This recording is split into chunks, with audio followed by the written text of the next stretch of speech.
I want to address this evening an issue that gets more and more intense, hotter and hotter as the presidential campaign proceeds. And this is an issue, the question of migration, a question on which philosophers have not had much to say until very recently. Social scientists and lawyers have focused more on this. And of course, politicians and public pundits have a great deal to say, but not always worth listening to. So I'm jumping into the fray, and it's a real pleasure to be also part of the cooperative network of this citizenship initiative. I very much look forward to the portal and to what we will learn from it. The politics of migration has emerged as one of the most divisive issues in many countries of the world. In the United States, immigration discussions flow seamlessly into matters of national security, employment levels, the health of the American identity, and so-called threats to American ways of life. This melee of untangled questions has created strange bedfellows.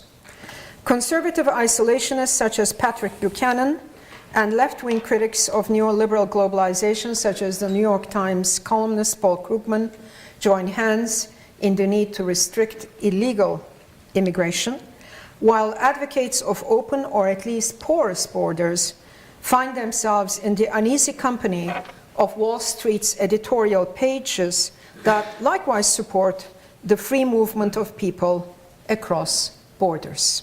Strange bedfellows indeed. The US Congress, on the other hand, has been unable to enact a comprehensive immigration reform bill for many years.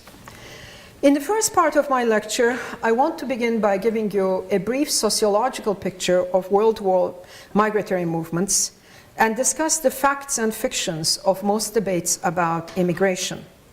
I will then turn to the more philosophical and ethical issues suggested by the movement of peoples across borders against the background of the rise of human rights regime and the public global vocabulary of human rights.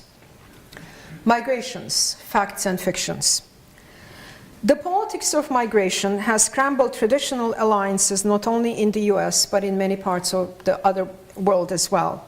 As the countries of the European Union grew together around the goals of peace and prosperity created by an ever closer union of the peoples of Europe, now encompassing 27 states, hardened policies were put into place to control EU's borders. As we see with the current economic crisis, peace and prosperity within the borders of Europe has brought not only increasing indifference but also hostility toward the plight of those from Africa, the Middle East, and Asia trying to reach EU's borders. Migrations, whether they are undertaken by economic migrants or by refugees fleeing political, ethnic, religious, and other kinds of persecution, are now global phenomena, challenging many societies in many parts of the world. Often, countries lack developed and accountable citizenship and migration policies and leave their migrants in conditions of semi-legality without repatriation or naturalization. Resource-rich countries such as the United Arab Emirates and Dubai, for example, now employ millions of guest workers from all over the Middle East and the Asian Pacific Rim. To take another example, within the developing economies of Southeast Asia, a complex flow of migrant and guest workers from China and Taiwan, as well as multiple models of citizenship for nationals of many other countries, has developed. Consider further the case of Israel, a country of 5.5 million people that is now home approximately to 700,000 guest workers and their offspring, hailing from Central America, Romania, Russia, the Philippines, Taiwan, and many other countries.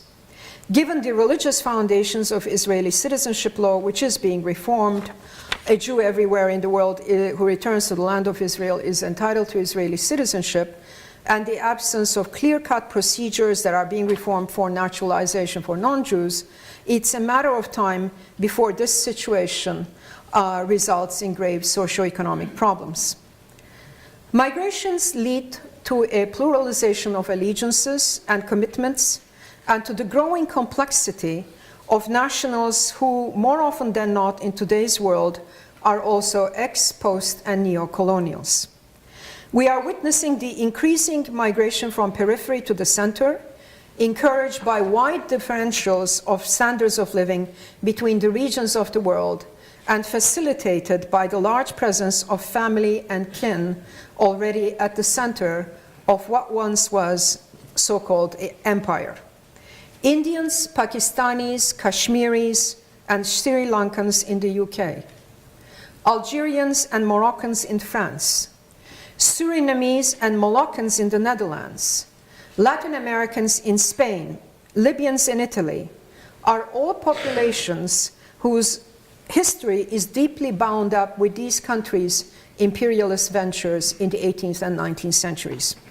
The states of Europe and North America, which extended towards the rest of the world, now find that their borders are porous in both directions, and that it is not only the center which flows towards the so-called periphery, but the periphery which falls towards the center. The dilemmas of migration are global, regional, and local. They flow into each other. They generate complex patterns of interdependence among human communities and respond to pull and push factors which lawmakers and social scientists often lack clear understanding of. Now to some numbers. It is estimated that whereas in 1910, roughly 33 million individuals lived in countries other than their own as migrants, by the year 2000, that number had reached 175 million. For 2012, that number is estimated at roughly 216 million, and this is from the data hub of worldwide migrations. Strikingly, more than half of the increase of migrants between 1910 and 2000 occurred in the last 3 decades of the 20th century. Between 1965 and 2000, in this period, 75 million people, nearly a third of what is now the world's migrant population, undertook migratory movements. Nevertheless, it is still only about 3 to 4% of the world's overall population who undertakes migrations. I mean, given all the fuss about migrations, it's also important to consider it in a global perspective against the background of the world's population. While migratory movements have accelerated in the second half of the 20th and the first half of the 21st century, the plight of refugees has also grown. There are more than 42 million refugees, asylum seekers, and internally displaced persons in the world. They include 15.2 million refugees, 827,000 asylum seekers, and all these are contested definitions and numbers, but I'm going by accepted international figures, and 26 million internally displaced persons. Internally displaced persons are persons who move within a country for either political, economic, or hardship, or natural reason, but who do not cross territorial boundaries. The concept of refugees is people fleeing from persecution is central to efforts to aid and protect them. Now, while the resource-rich countries of Europe and the Northern Hemisphere in general face growing number of migrants, it is mostly nations in the Southern Hemisphere, such as Pakistan, Chad, Ingustia, Jordan, Iran, Turkey, and Lebanon, that have been homes to hundreds of thousands of refugees fleeing wars in the neighboring countries of Central African Republic, Afghanistan, Chechnya, Iraq, Syria, and Darfur. Important to consider that the burden of refugees is actually not borne by the rich Northern and Western Hemisphere, but mainly by the Southern Hemisphere. Now, to ascertain such trends in the current world society does not commit one, or should not commit one, to exaggerated claims about the end of the nation-state system. The irony of current political developments is that while state sovereignty in economic, military, and technological domains has been greatly eroded, it is nonetheless vigorously asserted, and national borders, while more porous, are still there to keep out aliens and intruders. The old political structures may have waned, but the new political forms of globalization are not yet in sight. As I wrote in The Rights of Others, we are like travelers navigating on the unknown terrain with the help of old maps, drawn at different times and in response to different needs. While the terrain we are traveling on, namely the world society of states, has changed, our normative map has not.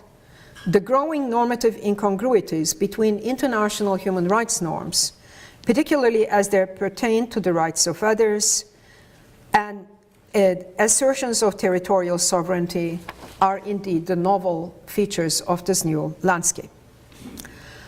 I would like to revisit now two major philosophical issues which the great immigration debate of our times has given rise to. Until a decade ago, the cross-border movements of peoples and the philosophical as well as institutional complexities associated with them were given little attention by the philosophic community.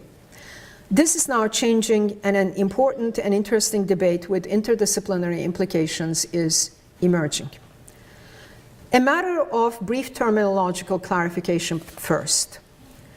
Migrations are both immigrations and emigrations.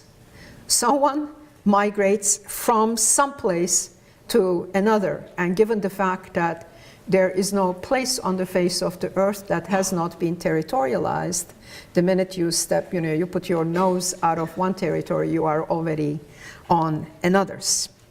The migrant is always an immigrant from one country, locality, and region, and an immigrant to another country, locality, and region. These movements give rise to huge economic, social, as well as cultural issues. The kind of migratory movements that I'll be primarily concerned with in this lecture are movements across state boundaries. Let me now come to a major subheading: migrations, the global economy, and global distributive justice. To address this question, again, I'm going to have to begin with some sociological observations and then move to the more normative arguments. The sociologist Saskia Sassen has pointed out, and David Jacobson's work as well, migrations always occur under structured configurations of pull and push factors. Migratory patterns get established over time because of the economic interdependencies of sending and receiving countries. Not everyone in the world wishes to migrate to every other place in the world. It's just not true. Migrations are due to historical causes, such as imperialism, as I have mentioned, forceful acquisition of territories, of indigenous peoples, the consequences of trade practices on populations across borders. To express this prosaically, we are here, say the migrants, because you were there, or we did not cross the border crossed us. Two propositions seem to be now generally accepted among empirical students of migration, and this is about the economies of migration. It is not the world's poorest who migrate. Migrations often are undertaken by individuals who exist within a system of network and interconnections to others in countries of migration in virtue of family, ethnic, confessional, or geographic ties. Migrants have rising expectations and are often young. Interestingly, in the last 30 years or so, the rise of service and hospitality industries in the developed economies of the world, as well as the shift to what is called a post-Fordist economy and away from manufacturing jobs, has replaced the migration of young males increasingly with a female migrant, who often herself is a head of household, employing other females to take care for her home and children back at home. This is true for the very large number of female migrants from Colombia and many other South American countries, as it is true for the Philippines and Indonesia.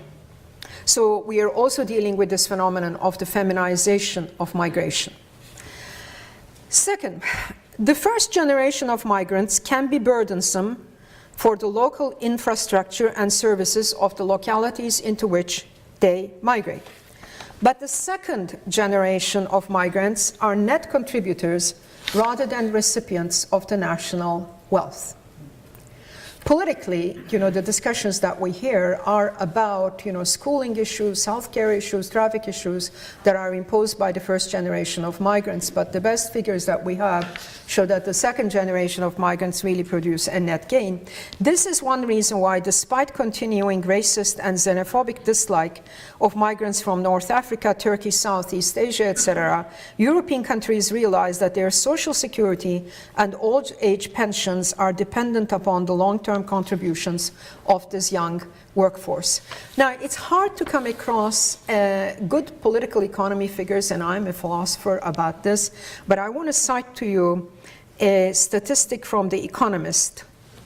The Economist writes as follows: at any given moment, migrants are generally net contributors to the public purse. They are disproportionately of working age, and the receiving country has not had to pay for their education. However, however, as magisterial study, a study of Britain's Home Office estimated that the foreign-born population paid about 10% more to the government than it received in expenditure. A magisterial study in 1997 of the economic impacts of immigration by America's National Research Council found that the picture changes if one looks across time instead of taking a snapshot. In that case, the NRC found first-generation immigrants imposed an average net fiscal cost of $3,000, but the second generation yielded $80,000 fiscal gain. Again, for sure, these figures are different. The political economy of migration is not a very well investigated area, but there does seem to be some kind of consensus about what the first as opposed to the second generation contributed to the economy. Now, one of the most important contemporary philosophical debates concerns global distributive justice obligations. What do the rich countries of the Northern and Western Hemisphere owe to the global South?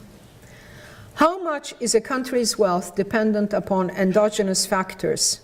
How much of it is dependent on imperialism, colonization, and the exploitation of native and indigenous populations? Even leaving these historical interdependencies aside, isn't the global economy, we might ask, a system of cooperation with its own rules for distributing assets and benefits such that the global poor are not being given their fair share? The contemporary philosophical discussion about global distributive justice and migrations may best be understood by focusing on John Rawls's claims in The Law of Peoples of 1999. Rawls wrote, "An important role of a people's government, however arbitrary a society's boundaries may appear from a historical point of view, is to be both representative and effective agent of a people as they take responsibility for their territory and its environmental integrity, as well as for the size of the population." Rawls added in a footnote to this passage that a people at least has a qualified right to limit immigration. I leave aside what these qualifications might be. In choosing bounded political communities as the relevant unit for developing a conception of domestic and international justice, Rawls was departing significantly from Immanuel Kant and his teaching of cosmopolitan law. In Rawls's The Law of Peoples, unlike in Kant, individuals are not the principal agents of justice, but are instead submerged into unities, which Rawls names peoples. There has been considerable debate in the literature as to why Rawls would choose to develop a view of international justice from the standpoint of peoples rather than individuals. This methodological beginning led him to articulate principles of international justice, not for individuals considered as units of equal moral respect and concern in a world society, but for peoples and their representatives. Given both Rawls's view of peoples and the model of a closed and complete society, he says, I will deal with justice from the model of a complete and closed society, which is a counterfactual. No society is closed, but what he means by this is that I'm going to assume that a society has all the major institutions necessary to lead a fulfilled life.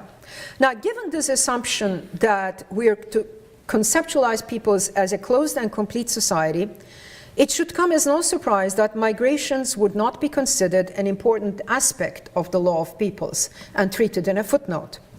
For Rawls, migratory movements are episodic and not essential to the life of peoples.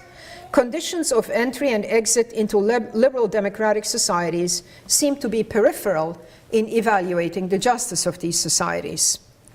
Rather than completely abandoning immigration to non-ideal theory, that is, to political and social practices that would be neutral from a moral point of view, Rawls does name a few conditions which would count as legitimate grounds for limiting migration. So let's see what these limits on migrations are. First is a version of the tragedy of the commons argument. What is meant here is the following. Unless a definite agent is given responsibility for maintaining an asset and bears losses for not doing so, a people's territory cannot be preserved in perpetuity for others. So if borders were open and everybody could come and go as they pleased, there would be no single agent or public agent that would bear responsibility. So that's one reason for limiting immigration. Second, Rawls assumes that there must be borders of some kind and argues against radically open borders. The second reason for limiting immigration is, quote, to protect a people's political culture and its constitutional principles. Why does Rawls assume that immigration would threaten a political culture and its constitutional principles unless he takes for granted that immigrants are somehow alien and unruly elements, unlikely to be assimilated, socialized, or educated in the ways of the host country? Why does Rawls conceive of the immigrant as a threat? I mean, just consider that Rawls is to liberal political theory what John Stuart Mill was to his time, and I say this with respect and not with polemic. It is a real puzzle, what he says about these issues. What historical or social scientific basis is there for claiming that immigrants destroy a country's political culture rather than transform it, or that they have not in times defended it, enriched it, as well as challenged and re-articulated constitutional principles? Now, in the third place, Rawls acknowledges that societies, like individuals, have a natural duty to assist one another, and that there is a natural duty, moral duty, to assist burdened societies. And he implies that liberal peoples can acquit themselves of the moral obligations they owe to each other in the domain of migration by helping less fortunate societies through economic aid assistance.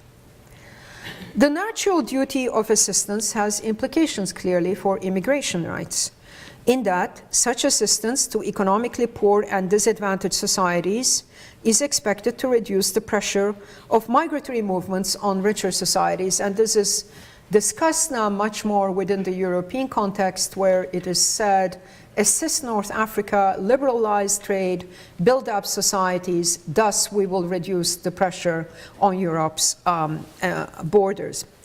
In a world of great economic disparities, in which the pull of higher standards of living in wealthier countries is an undeniable cause of migrations, such assistance could certainly help ease pressure in some regions of the world for certain periods of time. Yet, it is not the case that the only way, or the best way, writes Rawls, to carry out this duty of assistance, I don't know if I have this quote, can you see, is by following a principle of global distributive justice to regulate economic and social inequalities among peoples. Let me go over this quote one more time. Suppose we do assume that there is a duty to assist burdened societies that are economically less advantaged than ours. How do we acquit ourselves of this responsibility? What do? Do we just give, foreign aid? Or is there a way in which we can engage in global redistribution among societies such as to acquit ourselves of this obligation? Now, Thomas Pogge, who is a student of John Rawls's at Harvard and who calls him a cosmopolitan Rawlsian, says the following: as it is, the moral debate is largely focused on the question to what extent affluent societies and persons have obligations to help others worse off than themselves. Some deny all such obligations, others claim them to be quite demanding. Both sides take it for granted that it is as potential helpers that we are morally related to the starving abroad. And here comes the quote I have. But the debate ignores that we are also, and much more significantly, related to them as supporters of and beneficiaries from a global institutional order that substantially contributes to their destitution.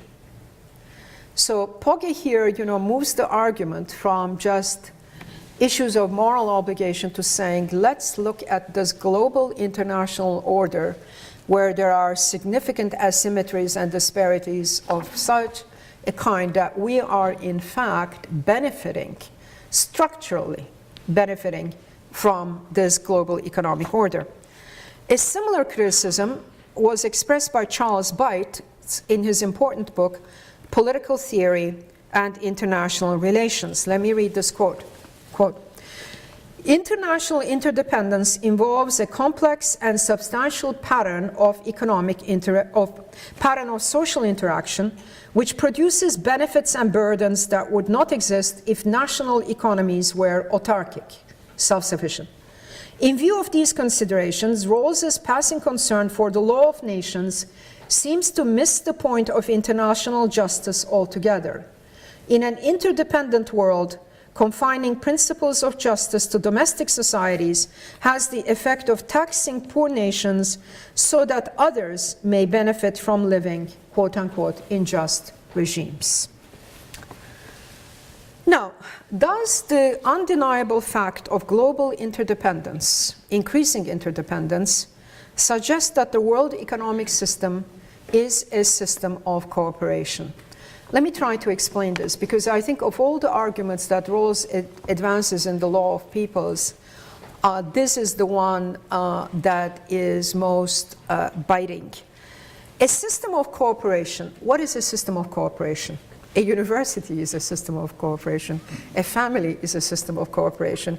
A country ought to be a system of cooperation.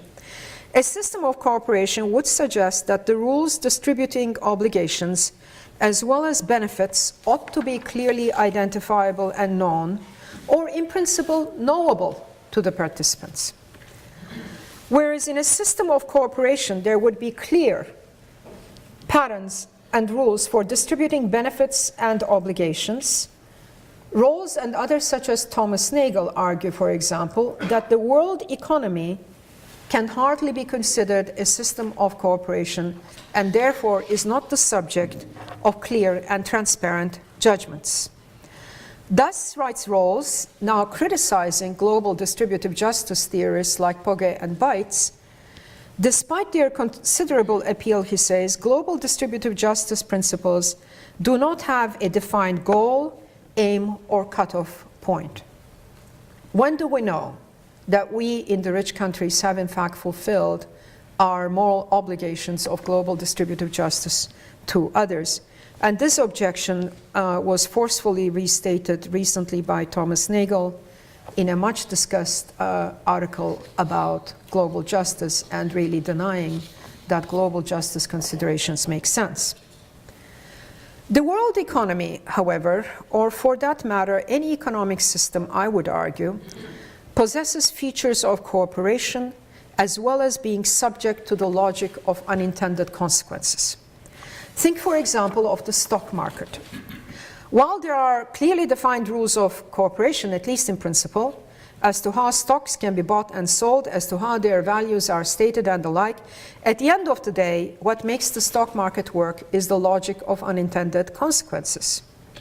Once these rules of cooperation are established, no one can predict, and in principle ought to be able to predict what results the market produces. This is the whole problem about insider trading. It gives others an unfair advantage.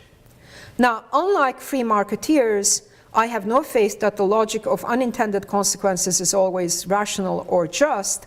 Obviously, governments and other regulatory agencies interfere precisely to rectify dysfunctionalities resulting simply from the free play of market forces. Now, if we concede that the world economy is not a pure system of cooperation, and it is not, but a mixed domain showing features of cooperation as well as competition, organization as well as the logic of unintended consequences, what follows for the global redistributive justice position? I want to maintain that the world economy, while being short of a system of cooperation, is one of significant interdependences with non-negligible distributive consequences.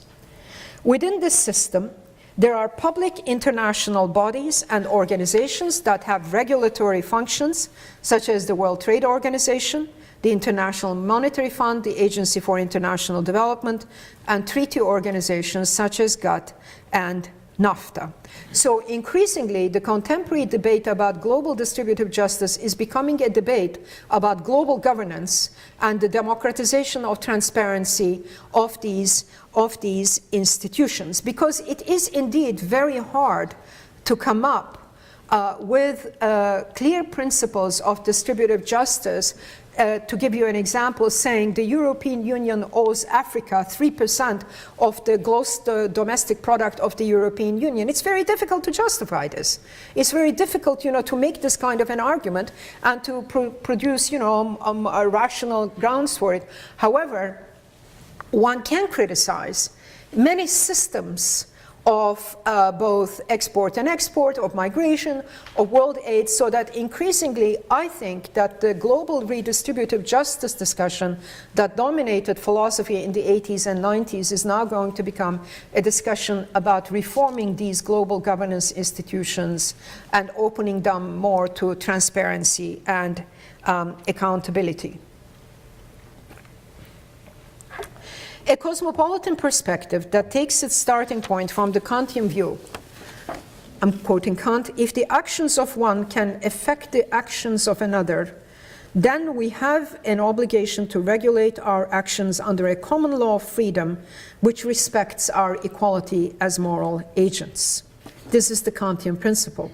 The consequences of our actions generate moral obligations. Once we become aware of how we influence the well-being and freedom of others, we must assume responsibility for the unintended and invisible consequences of our individual and collective doings. Now, what about the right to migrate and these global economic considerations? A great deal can be said about this distributive justice discussion, and I hope in the answer and question period we'll get to it. But I want to return to the question of migration, because I want to really make the argument that although these issues are related, migratory freedoms cannot be reduced simply to global economic considerations. Whether we give priority to a global resource dividend, as Thomas Pogge advocates, or we prioritize sustainable development, as Amartya Sen does in his work, economic reforms on a global scale cannot make the right to migrate across borders redundant. These issues, although interrelated, operate along two different normative scales. In other words, we need to think of migrations in terms of human freedom and not primarily in terms of the global economy. If we assume that all legitimate government is based upon the intelligent allegiance of those who see themselves as authors as well as subjects of the laws under which they live, and this is a principle of liberal democracy, then the right to leave is a moral right, without presupposing which the very concept of legitimate government would be nullified. Citizens are not prisoners of their governments. They are free agents. It is this insight which has governed the liberal tradition of political thought, which has considered the right to movement a foundational human right. Citizens are neither prisoners nor hostages. A free immigration policy is crucial to the guarantee of citizens' freedoms at large. And historically, we have sufficient evidence to show that restricted immigration rights and the unfair treatment of migrants go hand in hand with other authoritarian and totalitarian practices.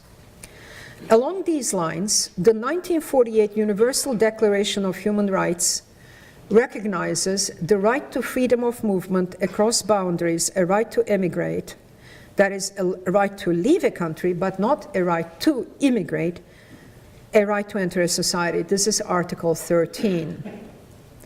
Article 14 anchors the right to enjoy asylum under certain circumstances, while Article 15 of the Declaration proclaims that everyone has the right to nationality, and the second half stipulates that no one shall be arbitrarily deprived of his nationality, nor denied the right to change his nationality, and this gets into the citizenship and naturalization policies that David's project is also concerned with.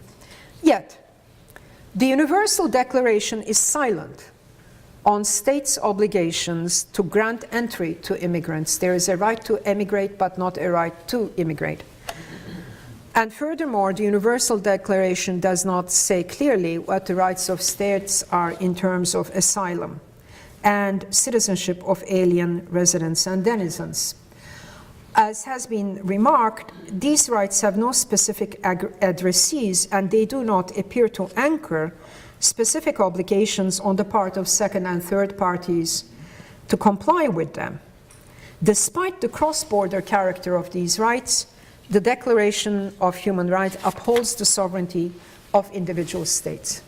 And these are one of the fundamental contradictions in the grammar of our contemporary universe since 1948, that on the one hand, there is the universal human rights, and on the other hand, the principle of territorial sovereignty that are built right into the logic of the most comprehensive international law documents in our world.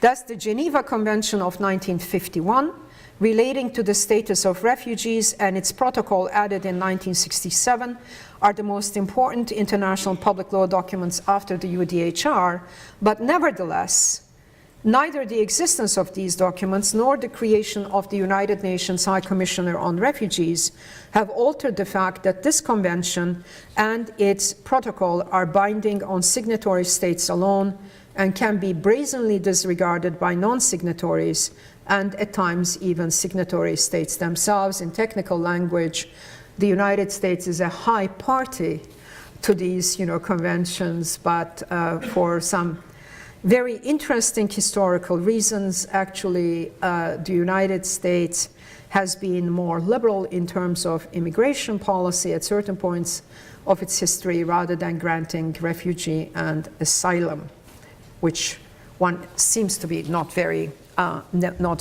fond of.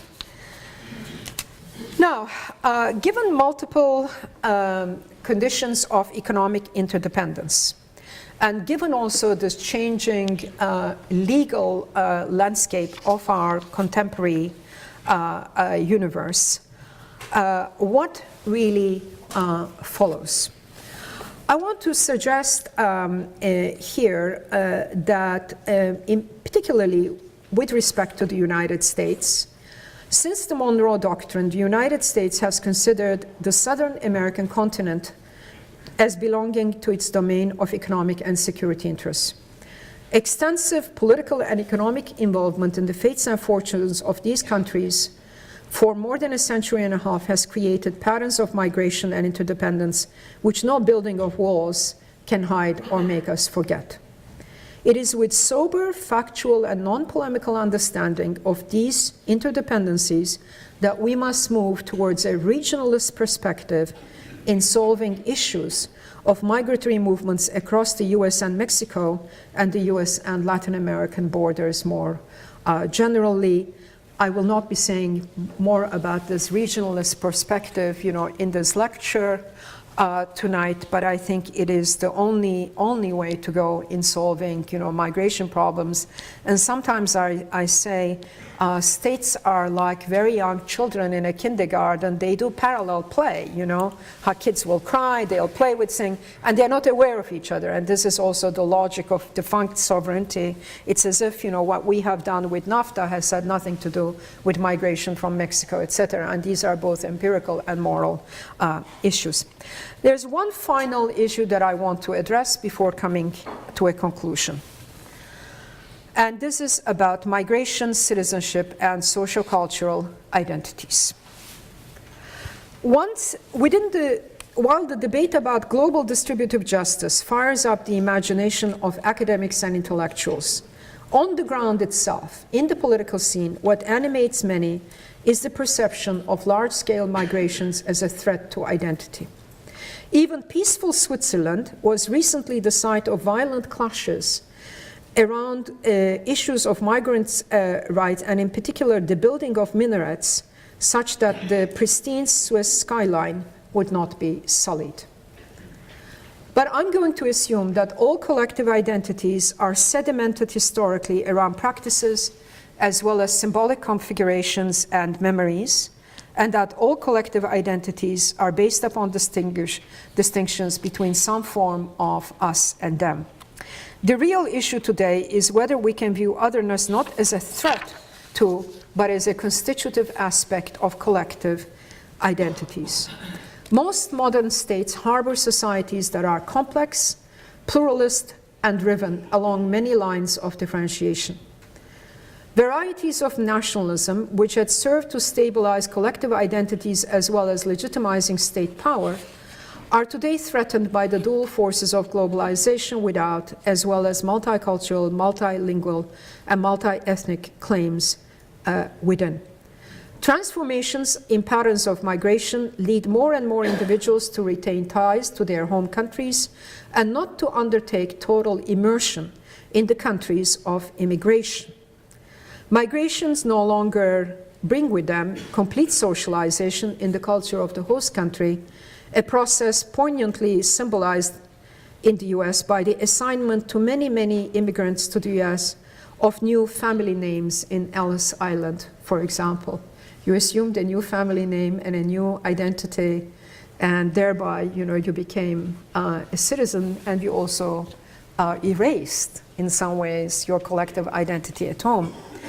Today, however, nation-states encourage diasporic politics among their migrants and ex-citizens, seeing in the diaspora not only a source of political support for projects at home, but also a resource for network skills and competences that can be used to enhance a state's own standing in an increasingly global world. Notable examples of such diasporas are the large Indian, Chinese, and Jewish communities across the globe. Their continuing allegiance to the so-called home country is in fact carefully cultivated. Migrations then are the site of intense conflicts over resources as well as identities. In the contemporary world, strong states militarize and criminalize migratory movements. The poor migrant becomes the symbol of the continuing assertion of the state's sovereignty. Migrants' bodies, both dead and alive, are strewn on the path of state's power. The increase in post-national fluidities and diasporic identities, however, has its price. Namely, the loosening of the political and civic bonds between citizens, migrants, and their polities. I do not share the postmodern view that the search for coherent identities is an oppressive quest. Nor do I believe that democracies can last without some civic attachments to institutions, political traditions, and practices, coupled with a reflexive understanding of past injustices. The danger today is the growth of various kinds of nationalism and racist ethnocentrism on the one hand, and the trends on the other towards a neoliberal, neo-capitalist utopia of worldwide consumers for whom Republican attachments with small r mean very little. Most migrants, however, aspire to become citizens, or at least legal residents of the countries into which they come. Nobody really wants to be an undocumented migrant. And it's time that we stopped, criminalizing these people and talking about them as if they were ordinary criminals. That's another issue. To be an undocumented or an alien, or to be sans-papier, as the French call it, is a form of civic death. The undocumented migrant is not a criminal. As Hannah Arendt observed in the Origins of Totalitarianism more than half a century ago, the stateless peoples without papers prefer the status of being a prisoner to that of being stateless, since a criminal or a prisoner had clearly defined rights within the justice system, whereas the stateless had no one to protect them. Today's recipient societies are failing, and I say this for Europe and the United States, in offering migrants not only a normalization of their status, but a vibrant civic and political culture into which they can be socialized with dignity. In many European countries, it is assumed that certain groups of people are simply incapable of becoming French or German or Austrian. Ethnic nationalism has resurfaced. The best response to such attempts is still the one given by the philosopher Jürgen Habermas, who distinguishes between constitutional patriotism and other forms of ethno-cultural identities. What is constitutional patriotism? First, constitutional patriotism means that recipient societies must be self-reflective enough about their own identities, such as to distinguish between constitutional principles and democratic institutions on the one hand, and ethno-cultural identities on the other. Distinction between institutions and collective identities.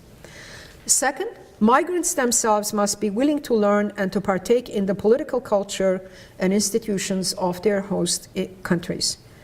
Citizenship is not an access to an economic bonanza. It is assuming a social identity with its own rights and obligations. I find nothing objectionable in requirements that a would-be citizen ought to learn one of the official or prevalent languages of that country.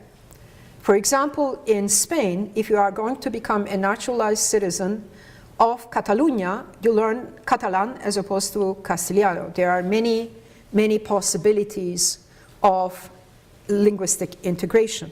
But there's nothing wrong in that requirement, and one shouldn't leave it to the right to say that. There may be publicly funded citizenship courses that migrants would be expected to attend, and some kind of a citizenship exam, or some kind of a civic exam may in fact be required. All these conditions may be violated in practice and can become a source of humiliation rather than integration for the future citizen. But as long as there are non-discriminatory, publicly accessible, and publicly funded channels for the legal and transparent naturalization of migrants and the legalization of undocumented migrants, we should welcome such practices. If citizenship is the site of a public identity as well as of access to a bundle of entitlements, then birthright citizenship, or what we call Jus Soli, is not morally arbitrary. Since this is a burning political issue, permit me, I have 2 more pages before I end this lecture, but I want to say something about this. Let me say something about the distinction between Jus Soli and Jus Sanguinis, as well as the ugly term anchor babies. The principle of Jus Soli, i.e. birthright citizenship of a child born on the territory of a sovereign polity, is historically a principle associated with the liberal and democratic revolutions of the modern age. Revolutionary USA and France recognized this As always, of course, with some significant exceptions and shameful practices, i.e. the history of black chattel slavery in the USA until the end of the Civil War and the passing of the 14th Amendment, and the exclusion of women from voting rights in France until after the end of World War II. Nevertheless, the idea behind birthright citizenship is the principle that every child can become the future citizen of a republic. It is not your lineage, your descent, your bloodline that defines who you are, but what you make of yourself through your own effort and labor. All human children are born equal and innocent, and thus a republic recognizes them as future potential citizens. That is what Jus Soli means. To forfeit this principle would be to deeply transform our republican self-understanding. Jus sanguinis, by contrast, is the transmission of citizenship via the national ethnic identity of one of the parents. Now let me say something about the term anchor baby, which was quite popular and is being used still. This suggests that women instrumentalize their bodies and their lives, as well as of their unborn, for the sake of attaining US citizenship.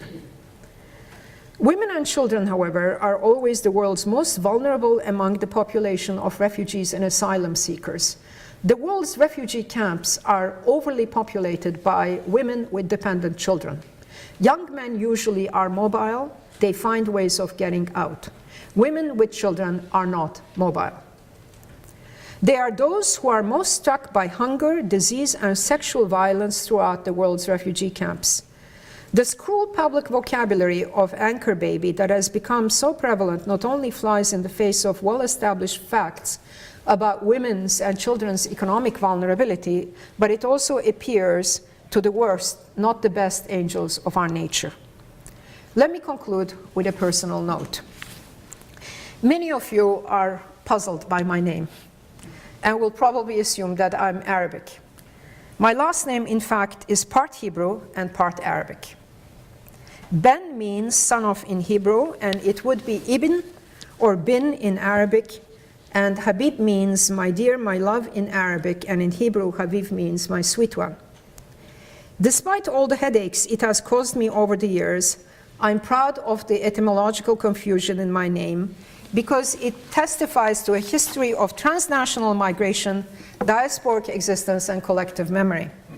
My ancestors were Sephardic Jews from Spain, who were permitted to come to the Ottoman Empire in the late 15th and early 16th centuries, when the Great Exodus began as a consequence of the Catholic persecution and forceful conversion of Jews.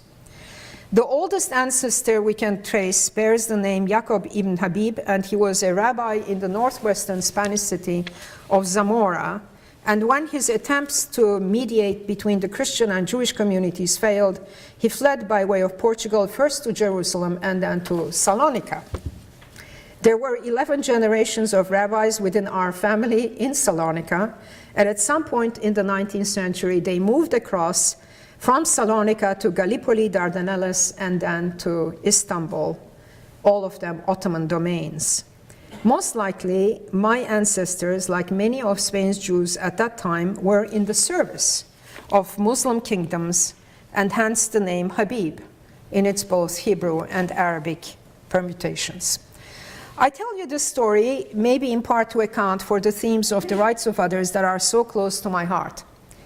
We philosophers usually speak with the brain and not with the heart most of the time. But I also urge all of us to think of the other within. Okay, thank you.